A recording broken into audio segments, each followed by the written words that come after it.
Speed and Nguyen's Deep Dive podcast is an official podcast made by Speed and Nguyen with a voice made from Google's Notebook LM. Do not reproduce our podcast without permissions from the owner. Welcome to the Speed and Nguyen's Deep Dive podcast. Thanks. It's great to be here diving into this one. Yeah, so imagine you're a television creator, right? Yeah. And you are so completely consumed by the stress of your own script, like just burdened by the weight of all this economic despair you're trying to show. Oh, yeah. The physical toll on this was just insane. Right. So while filming the first season, the creator literally spits out 6 of his own teeth. Like 6 teeth just falling out of his head. It's just wild to even think about. I mean, he actually had to have them pulled by a dentist right in the middle of production. His body was literally breaking down under the pressure. Which really, completely reframes how you watch the series when you know that. It totally does. That is the literal blood, sweat, and dental toll behind the global phenomenon we're exploring today. We are taking a massive 3-season deep dive into Netflix's Squid Game. We've got a towering stack of sources for this one, too. We pulled together, comprehensive character wikis, detailed articles from Geek Vibes Nation, Screen Rant, Digital Spy. Plus those exhaustive video recaps covering all 3 seasons, right? Yeah, exactly. And what becomes super clear right away is that this was never just some shock value thriller about desperate people playing lethal children's game. No, not at all. The creator really poured his own profound anxieties, his own actual financial trauma into every single frame. Yeah, and we are going to dissect all of that for you, the listener. Right, because whether you've been, obsessively tracking every little piece of lore, or you're just fascinated by how a show with such a bleak premise captivated the entire planet. This deep dive is really going to uncover the mechanics of that obsession. We're going to break down the hidden linguistic and philosophical symbolism for sure, plus that intense, almost unbearable psychological warfare from the later seasons. And, we definitely have to talk about the completely different, scrapped original ending. Yes. The one that would have turned this whole modern tragedy into a completely different genre entirely. It really is a narrative evolution. It moves from this stark visual critique of modern society to a deeply intimate look at human morality. Under the most extreme pressure imaginable, yeah. So let's start by unpacking the visual identity of the show, because I feel like that's arguably the most recognizable part. Oh, absolutely. The aesthetics are just iconic at this Close your eyes, you picture Squid Game, and you immediately see those bright, almost aggressively cheerful pink guards. Wearing those featureless black fencing masks. Right, the ones stamped with the stark white geometric shapes, the circle, the triangle, and the square. Yeah, and it's so interesting how people interpret those. Well, when I first watched it, my immediate thought was a PlayStation controller. Like, it feels gamified. Oh, totally. It feels innocent, like you're just pressing buttons on a console. Exactly. And that juxtaposition makes it so much more horrifying. Like, the person wearing that innocent little circle shape is the same one dragging bodies into an incinerator. It's a really jarring contrast. But reading through our sources, I really have to wonder, is that just a clever modern aesthetic choice to make it look like a video game? Or is there a deeper purpose? Right. Well, according to Hwang Dong-hyuk's interviews in our sources, it's a highly intentional, deeply rooted thematic framework. So they aren't just random cool shapes. Not at all. They strip away the human face to enforce a really strict functional rank. Like, the circles, they're the lowest rung on this twisted corporate ladder. They're basically the grunts, right? Yeah, exactly. Their whole existence is just menial labor. They mop up the blood, they serve the food, they operate the crematoriums. And they can't even speak first, right? They hold absolutely zero authority. Zero. They're just cogs in the bloodiest machine on earth. Okay, so then stepping up from the grunts, you have the triangles. Right. The triangles are the mid-level enforcers. They're the armed soldiers. So when you see a guard holding a submachine gun or executing a player, that's a triangle. They just maintain order through immediate lethal violence. Exactly. And then finally, above them, you have the squares. They're basically the middle management of this nightmare. They're the ones in the control rooms, right? Yeah, they oversee the administration, monitor the CCTV cameras, and crucially, they are the only ones allowed to talk directly to the front man. Okay, I want to pause on that for a second, because the way you just described that grunts doing the dirty work, armed security, and middle management reporting to the CEO. It sounds a lot like a modern corporation, right? Yes. And the sources explicitly mention that Hwang uses this structure as a critique of what he views as late capitalism. Right, the idea that in a hyper-capitalist system, people are entirely stripped of their individuality. You aren't a human being with a family and a favorite food. Mm-hmm. You know, you're a worker, a soldier, or a manager. You are just your job description.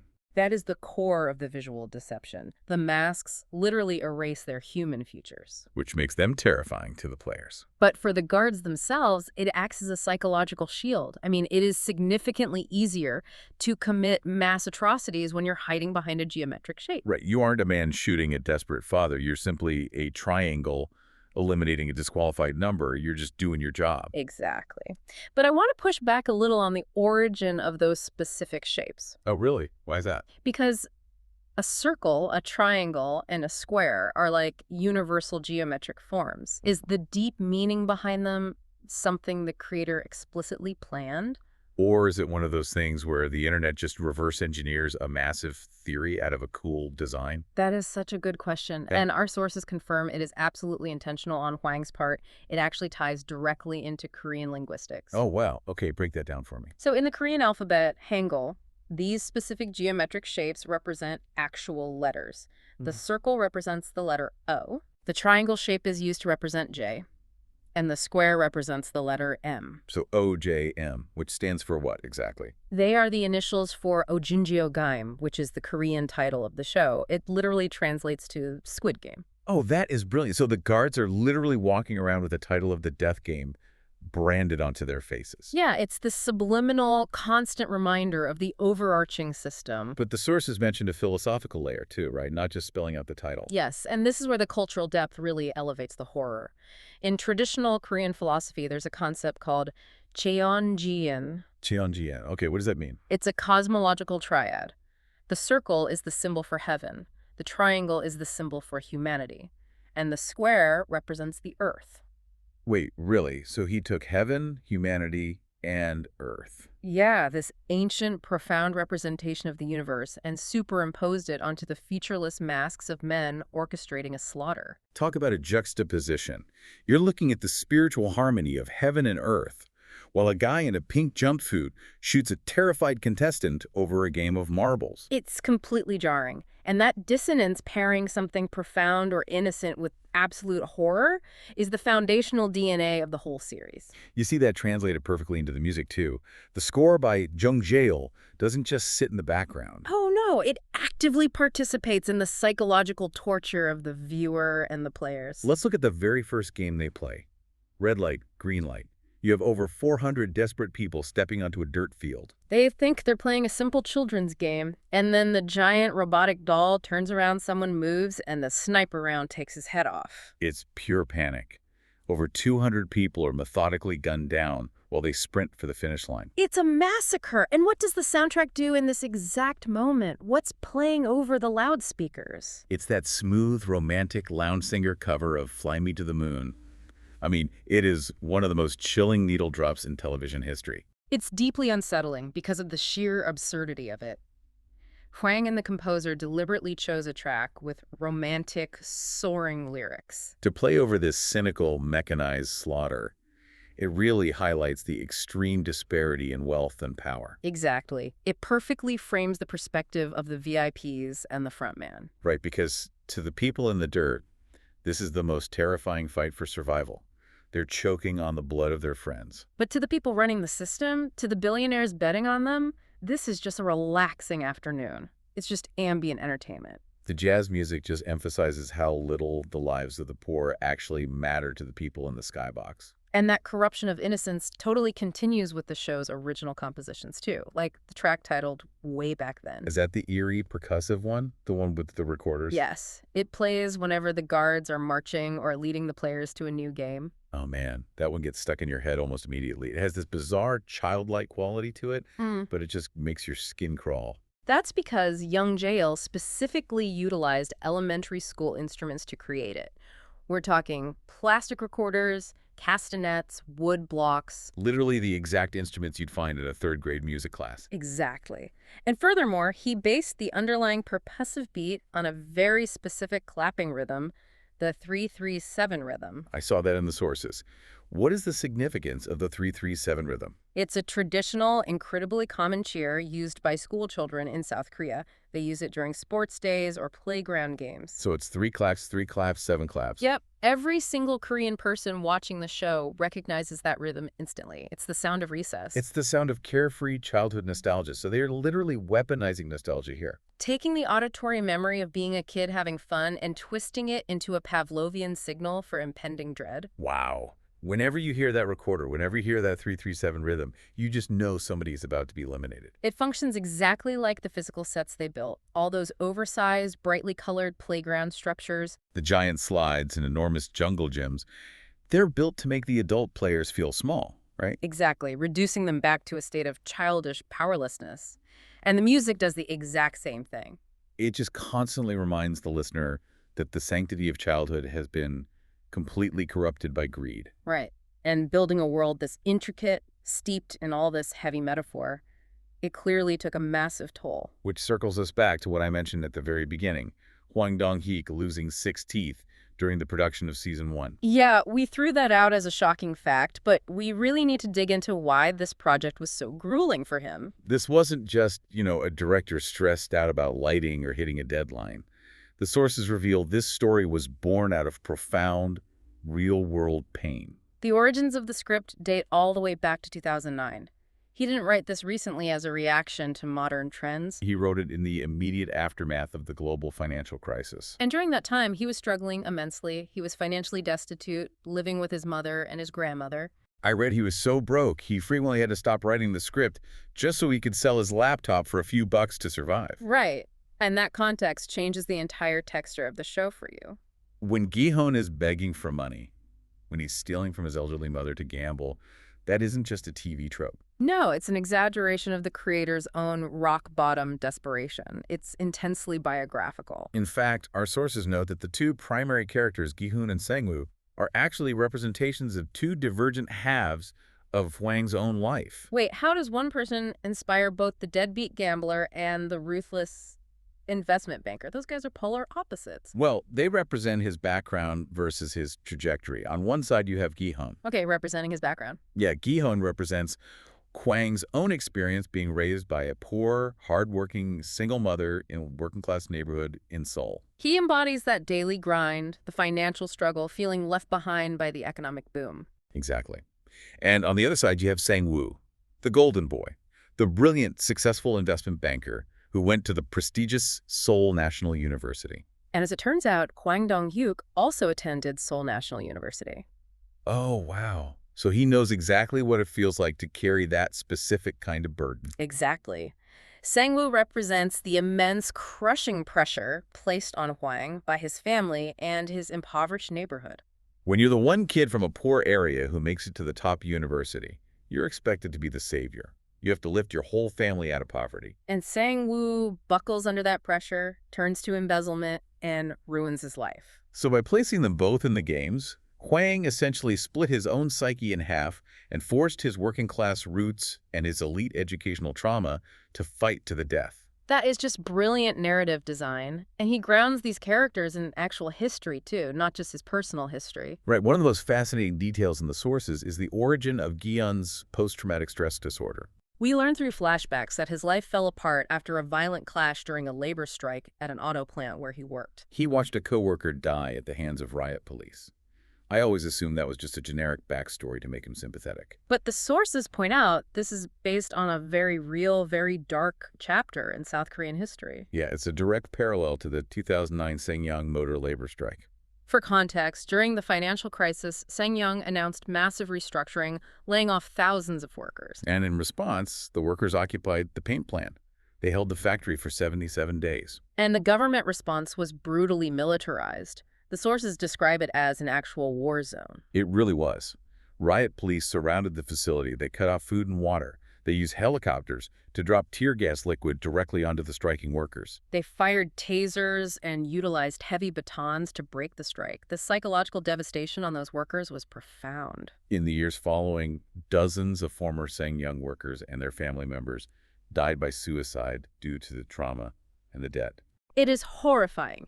And suddenly, Gi-hun's entire character makes so much more sense. He isn't just a lazy guy who likes betting on horses.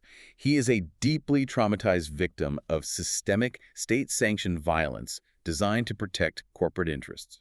When he sees the guards in the Squid Game wearing helmets and holding batons, executing people to maintain the rules, It is literally a recreation of the trauma he experienced on the factory floor.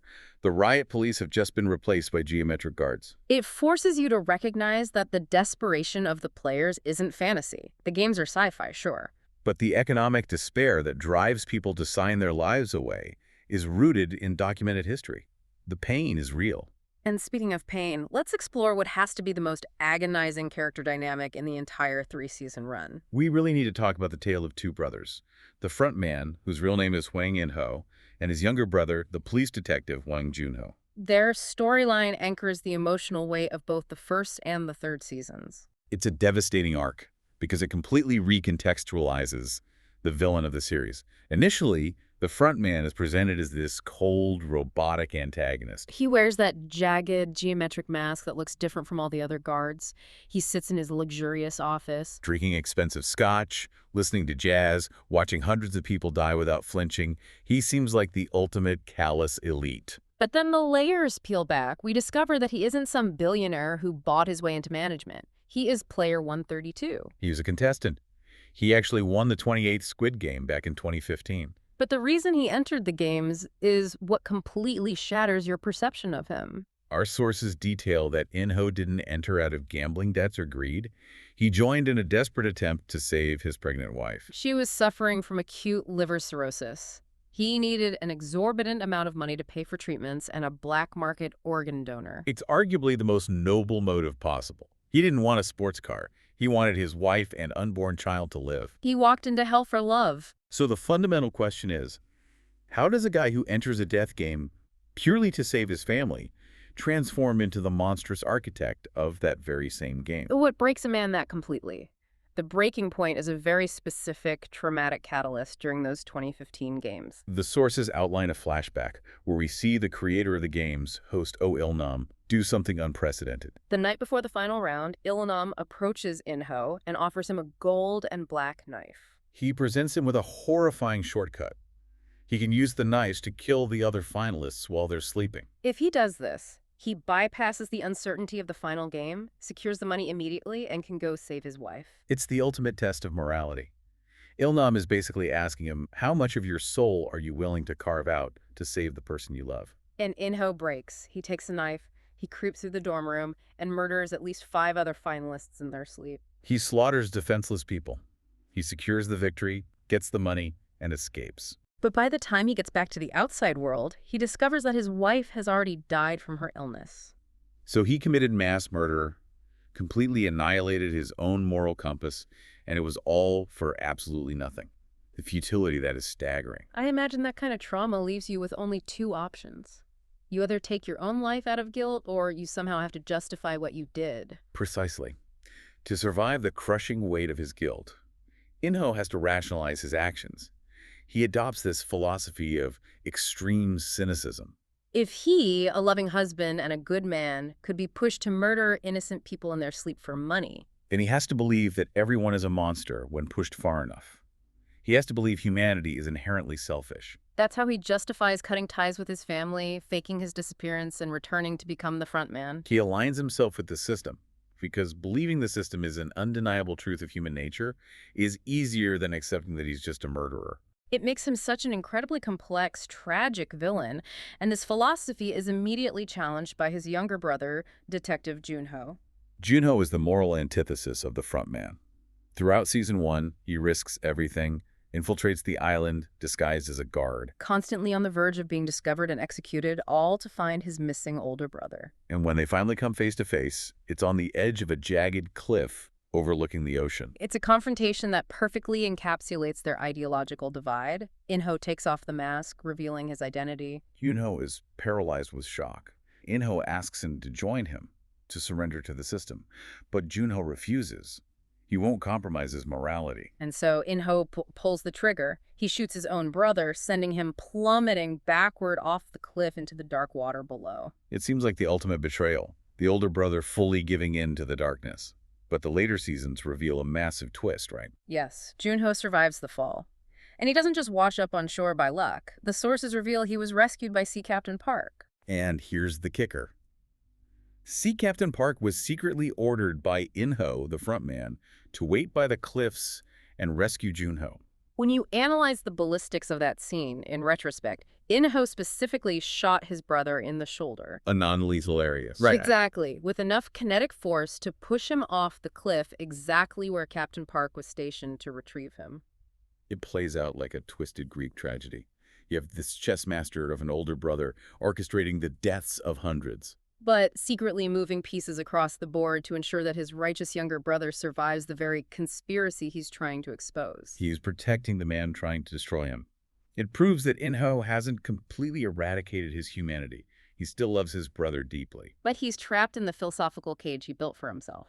He believes the violent system is inevitable, but desperately wants to keep his brother unsullied by it. Okay, so that deeply entrenched philosophical battle between cynicism and hope brings us right to the doorstep of Season 2. And the sources make it clear that Season 2 changes the mechanics of the show entirely. If the first season was primarily about the visceral horror of surviving lethal children's games, Season 2 is a masterclass in the illusion of choice. The psychological warfare escalates dramatically because of a major shift in the rules. Season 2 introduces the new red and blue, or O and X, voting system. Right. Let's break down how this works mechanically, because it is devious. In the first season, the rules stated players could vote to terminate the games entirely, but only if a majority agreed. And it was a massive one-time ordeal. They went home, realized their real lives were worse, and almost all came back. But in Season 2, the administrators install this voting system directly into the dorm room. After every single game, the players are forced to vote. They can choose to continue playing to increase the cash prize, or they can vote to end the games right there and split the money. On paper, a casual observer might say, well, that's fairer. They have a constant out. But in practice, it is an instrument of severe psychological torture. By forcing them to vote constantly, the system forces them to continually evaluate the monetary worth of their own lives versus the lives of the people standing next to them. And the creators don't just leave this as an abstract concept. They physically visualize this division in the space. The massive dormitory room is now bisected. There are giant red and blue symbols, an O and an X, and brightly colored tape dividing the floor. When they vote, the room physically splits into two factions. The physical architecture mirrors the ideological infection. You're forced to look across the room at the people who disagree with you.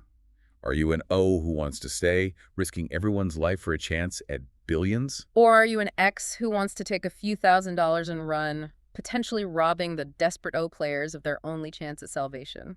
The genius of this system is that it misdirects the player's anger. Exactly. Instead of uniting their fury against the masked guards and the system murdering them, the players turn their desperation against each other. It is brilliant and incredibly evil. It weaponizes democracy to tear them apart. And to ensure the pot keeps boiling, In-ho doesn't just watch from the safety of his monitor room. He decides to get his hands dirty. He pulls off one of the most audacious moves in the series. He infiltrates the game himself. He enters the dorms, disguised as a regular contestant. He goes in as player 001. And he uses the fake name Oh Young-il. I love this detail from the sources because it highlights the creator's penchant for linguistic Easter eggs. Oh, right. In the Korean language, O can represent the number 0. The word young also translates to 0, and il means 1. So his fake identity literally translates to 001. He is mocking them right to their faces. But practically speaking, why does he do this? He's the CEO of the games. Why risk his life sleeping on a hard bed next to desperate people with shivs? He has a singular obsessive target, Seong Gi-hun. Because at the end of Season 1, Gi-hun won, but he walked away, refusing to spend the money. He dyed his hair, turned around at the airport, and vowed to tear the system down. Gi-hun represents a lingering ember of optimism and belief in human goodness. To In-ho, that optimism is a direct threat to his cynical worldview. He doesn't just want to kill Gi-hun. He wants to break him psychologically. He infiltrates the game to prove to Gi-hun that humanity is inherently selfish, brutal, and irredeemable. And what's terrifying is that In-ho's strategy almost works. This is the darkest part of Gi-hun's arc. The Gi-hun we see in Season 2 is not the bumbling, lucky, kind-hearted guy who was licking a honeycomb in Season 1. He's severely traumatized, boiling with rage, and begins to adopt the tactics of his enemies. He starts taking terrifying, calculated measures. The defining moment of his descent happens when the tension in the dorm room reaches a boiling point. The ideological split between the O team who want to stay and the X team who want to leave is about to erupt into a violent nighttime riot. The lights are going to go out and people are going to die. And Gi-hun knows this. But instead of trying to play the peacemaker, instead of uniting everyone to fight the guards, Gi-hun weaponizes the violence. He orchestrates a brutal tactical plan. He gathers his own faction, the X team, and tells them that when the lights go out, they need to immediately hide under their metal beds. Let's examine the mechanics of what he's actually doing here. By hiding his core team, he leaves the remaining members of the X team exposed in their beds. He knows that when the O team attacks in the dark, they will slaughter those exposed players. Gi-hun is actively offering up innocent people as sacrificial lambs to absorb the violence of the opposing faction. All to maintain a ruse and spark a larger rebellion against the administrators. When you break it down like that, it is chilling. He is sacrificing human lives for what he believes is the greater good. His justification is that he needs to survive to destroy the games forever, so a few people dying tonight is worth it to save thousands in the future. But this requires us to ask a really uncomfortable question. At what point does fighting a monster turn you into the exact same monster? If Gi-hun is orchestrating the deaths of sleeping players to achieve his goals, how is he any different than In-ho taking the knife back in 2015? That is the exact parallel the show is drawing. And it's why In-ho, watching from his disguised position, actually smiles when Gi-hun executes this massacre. To In-ho, this is total vindication. It proves his underlying thesis. When survival is on the line, even the self-righteous hero Gi-hun will manipulate and sacrifice innocent people. And the tragedy of it is that Gi-hun's ruthless tactics don't even work. The rebellion he tries to spark ultimately fails. He loses people for nothing, and In-ho, eventually back in his geometric frontman mask, confronts Gi-hun. He asks Gi-hun a devastating question. Was it worth it to play the hero? And to drive the point home, In-ho brutally executes Gi-hun's close friend, Jung-bae, right in front of him. It is a surgically precise emotional strike. In-ho kills Jung-bae not out of necessity, but as a demonstration. He is showing Gi-hun that his attempts to fight the system from within only result in more collateral damage. He's trying to surgically remove Gi-hun's hope. And it leaves Gi-hun in a state of profound hopelessness, which is the perfect, bleak launching pad for the final act of this tragedy. Season 3. If Season 2 was about psychological torture, Season 3 turns the dial to absolute visceral horror. We are moving into the final games. And the creators throw away any remaining pretense of childhood innocence. The escalation in the set design and rules is staggering. The games are no longer twisted playground pastimes. They are claustrophobic nightmares. The sources outline a game called the Keys and Knives Maze. Just the name tells you everything you need to know. The mechanics are brutal. Players are dropped into a massive, dimly lit labyrinth. They have to navigate the maze to find specific keys hidden throughout, which will open doors to the exit. But they aren't alone. They are actively being hunted. It is pure slasher movie survival horror. And amidst this absolute blood-soaked chaos, the show delivers its most shocking, surreal moment. A pregnant player, a woman named Juni-hee, goes into labor. It's the ultimate thematic juxtaposition of the entire series. You have new life, the purest form of innocence and hope entering the world inside a mechanical labyrinth designed to extinguish human life. She gives birth literally mid-game, surrounded by violence. And what happens next perfectly encapsulates the absolute moral bankruptcy of the people running the Squid Game. The rules of the facility are so unhinged, and the bureaucracy is so strictly adhered to, that the administrators officially process the newborn baby. They designate the infant as Player 222, replacing the mother, Jun-hee, who tragically dies from the complications of the birth shortly after. We really need to pause on the sheer bureaucratic absurdity of that concept, assigning a player number to a newborn infant. It forces the remaining contestants, and us as the audience, to confront the absolute bottom of the moral barrel. A baby who cannot walk, talk, or comprehend the concept of a game is now officially a contestant in a death tournament subject to the same rules of elimination as the adults. It is sickening. But it sets the stakes for the absolute climax of the series, the final trial, the 6-column game. Gi-hun manages to survive and make it to this final round alongside a handful of finalists. One of those finalists is a player named Nguyen. And crucially, the narrative reveals that Nguyen is actually the biological father of the newborn baby. However, throughout the games, Mingi has proven himself to be completely ruthless. He's betrayed everyone who trusted him to get to the end. And it is at this exact moment, on the precipice of the final game, that In-ho decides to force history to repeat itself.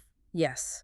In-ho brings Gi-hun into the pristine, quiet luxury of the front man's office, and he offers Gi-hun the exact same devil's bargain that Oh Il-nam offered In-ho back in 2015.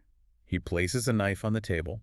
He tells Gi-hun to take the knife, go back to the dorms, kill the other finalists, including the treacherous father, Yoongi save himself, and he can take the baby and the prize money back to the real world. You have to understand In-ho's psychological motivation here. He isn't just trying to make the game exciting for the VIPs. He desperately, fundamentally needs Gi-hun to pick up that knife. If Gi-hun commits the exact same atrocity that In-ho committed a decade earlier, it serves as cosmic validation for In-ho's ruined life. It proves that there is no such thing as a good person. There are only survivors and victims. He wants Gi-hun to join him in the dark so he isn't alone anymore. But Gi-hun refuses. He looks at the knife, and he experiences a hallucination of Sabayak, the young woman from Season 1 who died tragically. She reminds him of his core identity. She reminds him that he's a father, he is a friend, but he is not a murderer. He leaves the knife on the table, refusing to repeat the cycle of violence, which forces them into the 6-column game. And this is where the strict, uncompromising mechanics of the Squid Game's rules finally break down, creating a zero-sum paradox. Let's walk through how this plays out mechanically. The sources mention a technicality regarding Myung-gi's death. Right. During the course of the final game, the ruthless father of Myung-gi is killed. But because of the specific sequence of events and an oversight in how the rules dictate the distribution of the final prize among surviving blood relatives, In this case, the newborn baby, player 222. a horrific mathematical reality emerges.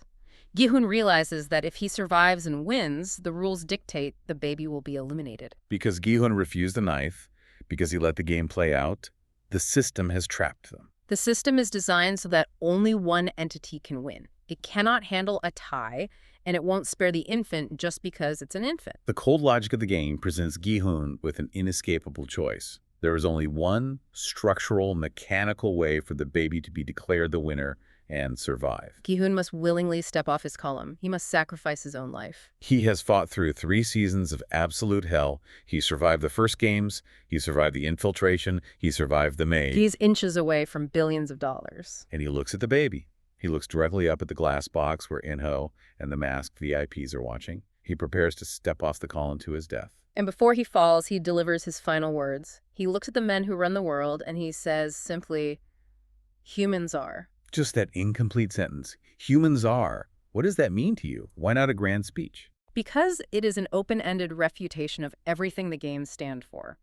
Earlier in the series, In-ho explicitly told Gi-hun that the players are nothing more than horses on a racetrack, meant to be whipped and bet on. They are animals driven entirely by instinct and survival. By choosing to step off that column, sacrificing himself purely out of selfless grace for a child that isn't even his Gi-hun, shatters that metaphor into a million pieces. He proves that humans are not horses. We are not just animals driven by greed. We are capable of transcendent, irrational love. And that single act of pure selflessness acts like a sledgehammer to In-ho's worldview. Gi-hun falls to his death. And In-ho, watching from the control room, is completely broken by it. The cynical philosophy he has used to shield his conscience for a decade disintegrates. He realizes he was wrong.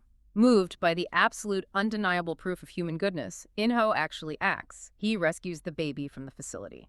The narrative jumps forward 6 months, and we learn that In-ho has ensured the baby survives, sending the child and a massive portion of the winnings to his brother, Jun-ho. And, honoring Gi-hun, he sends Gi-hun's share of the money across the world to Gi-hun's daughter in Los Angeles. It is a profound, albeit tragic, redemption. In-ho's humanity is reawakened, sparked entirely by Gi-hun's willingness to break the cycle of selfishness. It is an incredibly powerful, devastating ending. But here is where this deep dive takes a fascinating turn into what could have been. According to the deep dive article from Screen Rant and our sources, that monumental sacrifice was not the original ending the creator had in mind. Not at all. Hwang Dong-hyuk originally mapped out a vastly different, almost radically different conclusion for Gi-hun's arc. Originally, the plan was for Gi-hun to survive the final games once again. He was going to successfully tear down the Korean branch of the Squid Game, dismantle the operation, take his money, and finally board that plane to Los Angeles to reunite with his daughter. He was going to get his happy ending, but the cliffhanger was going to be that while walking the streets of L.A., Gi-hun would suddenly spot the American recruiter. Played in the final version by Cate Blanchett, right?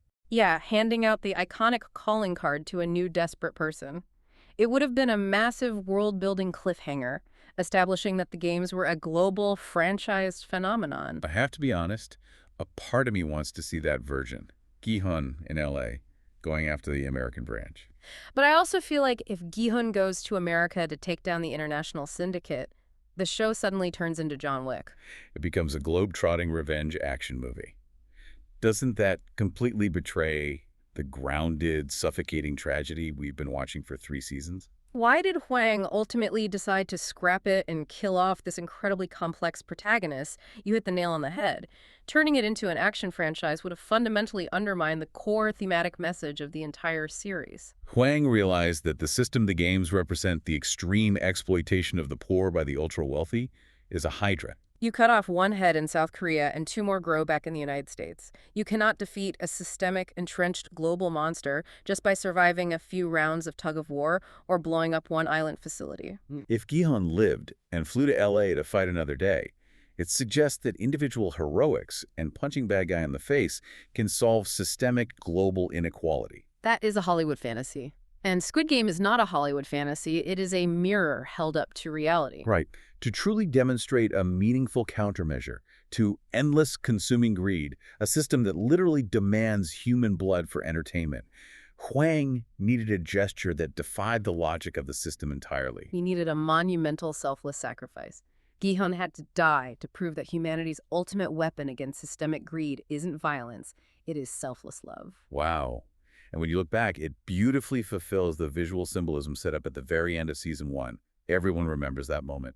Gi-hun finally uses the money, gets a haircut, and dyes his hair this shocking cherry red right before heading to the airport. People debated for years what that meant. And Hwang has stated on the record that the red hair represented Gi-hun's inner rage. But more importantly, it symbolized that Gi-hun had crossed a psychological point of no return. The creator explicitly said Gi-hun could never go back to his old self. He has seen behind the curtain. He knows that billionaires are betting on human lives while the world turns a blind eye. You can't just take that knowledge, move to California, and go to your daughter's soccer games. You are consumed by it. His ultimate death in season 3 isn't just a shock value twist. It is the tragic, inevitable, structural fulfillment of that irreversible change. It is the only honest way the story could end.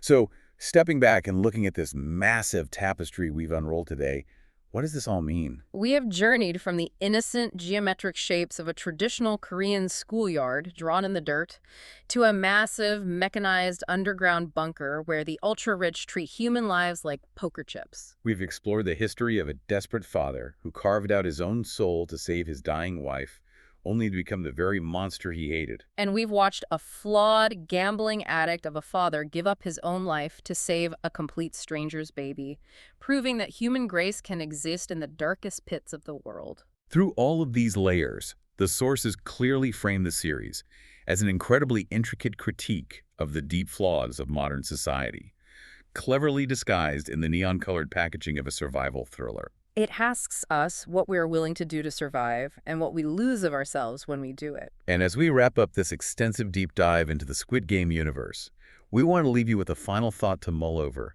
something that builds on the implications of everything we've unpacked today. The series goes out of its way to show us that taking out one front man, or even physically blowing up the entire island facility, as we see in the aftermath of Season 3, doesn't actually stop the games. The machine keeps churning. The games just move across the world. They move to America, with a new recruiter handing out crisp business cards to desperate people in the alleys of Los Angeles. If a system of extreme wealth inequality continually, reliably creates a massive supply of desperate people and a demand for this kind of brutal entertainment. Is the true villain the masked men running the game inside the bunker?